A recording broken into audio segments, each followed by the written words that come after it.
برے خواب دیکھنے کے بعد کروٹ بدلنے کا حکم۔ محترم بھائیو، آج ہم ایک بہت ہی اہم اور بہت ہی زبردست مسئلے پر بات کرنے والے ہیں، جو کہ اکثر ساتھی پوچھتے ہیں کہ کیا برے خواب دیکھنے کے بعد کروٹ بدلنا فرض ہے یا واجب ہے یا لازمی ہے یا لازمی نہیں ہے۔ محترم بھائیو، بعض لوگ ایسے بھی ہیں جو کہ برے خواب دیکھنے کے بعد کروٹ بدلنے کو برا سمجھتے ہیں اور وہ اس کو بدعت سمجھتے ہیں۔ انشاءاللہ العزیز آج ہم احادیث کی روشنی سے اس کو ثابت کریں گے کہ کیا یہ جائز ہے اور کیا ثابت ہے یا نہیں ہے۔ محترم بھائیو، جب کوئی بندہ کوئی برا خواب، ڈرنے والا خواب دیکھتا ہے تو سب سے پہلے تو بات یہ ہے کہ اس بندے کو چاہیے جو برے خواب دیکھتے ہیں کہ وہ سونے سے پہلے پہلے آیت الکرسی اور اسی طرح سورہ اخلاص پڑھا کرے، تو انشاءاللہ العزیز اس کو کبھی بھی برے خواب نظر نہیں آئیں گے۔ لیکن بہرحال اگر پھر بھی کوئی برا خواب نظر آیا تو اس کے فوراً بعد جب بندہ جاگے یا بندے کو محسوس ہو جائے تو فوراً بعد اپنے کروٹ کو تبدیل کرنا یہ سنت ہے اور یہ افضل ہے۔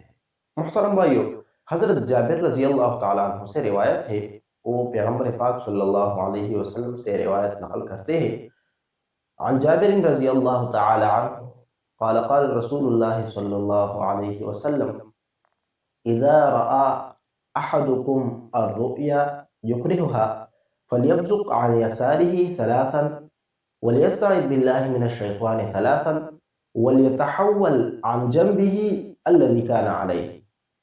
حضرت جابر رضی اللہ عنہ فرماتے ہیں کہ پیغمبر پاک صلی اللہ علیہ وسلم نے فرمایا کہ جو شخص برا خواب دیکھے، کہ آپ میں سے جو شخص کوئی برا خواب دیکھے تو اس کو چاہیے کہ وہ اپنے دائیں طرف توپ کر کے شیطان سے پناہ مانگے اور اسی طرح اعوذ باللہ من الشیطان الرجیم پڑھے اور اپنے کروٹ کو تبدیل کرے۔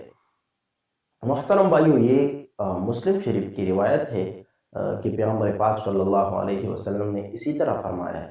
تو جب آپ لوگوں میں سے کوئی برا خواب دیکھتے ہیں تو ان کو چاہیے کہ وہ اس طرح کرے کہ وہ 3 مرتبہ دائیں طرف توپ کرے اور اسی طرح اعوذ باللہ من الشیطان الرجیم 3 مرتبہ پڑھا کرے اور اپنے کروٹ کو تبدیل کیا کرے، اور یہ سنت ہے اور افضل ہے۔ جو لوگ اس کو بدعت سمجھتے ہیں اور اس کو بدعت کہتے ہیں تو وہ اس حدیث شریف سے واقف نہیں ہے۔ تو محترم بھائیو، مجھے امید ہے کہ انشاءاللہ آپ لوگ ہمارے اس ویڈیو پہ سمجھے ہوں گے۔ اگر آپ لوگوں کو کسی مسئلے میں کوئی دشواری ہو، کوئی پیچیدگی ہو، یا آپ لوگ ہمارے کسی باتوں پہ سنجیدہ ہوتے ہو، آپ لوگوں کو کوئی شک ہے تو آپ لوگ برائے مہربانی، براہ کرم آپ لوگ ہم سے کمنٹس میں پوچھ سکتے ہیں، اور اسی طرح آپ لوگ ہم سے واٹس ایپ پہ بھی رابطہ کر سکتے ہیں۔ انشاءاللہ العزیز ہم بھرپور آپ لوگوں کی رہنمائی کی کوشش کریں گے، اور ہم کوشش کریں گے کہ ہم آپ لوگوں کو مطمئن کریں اور آپ لوگوں کو قائل کریں۔ تو محترم بھائیو، اس کچھ مختصر کلمات کے ساتھ آپ لوگوں سے اجازت چاہتا ہوں۔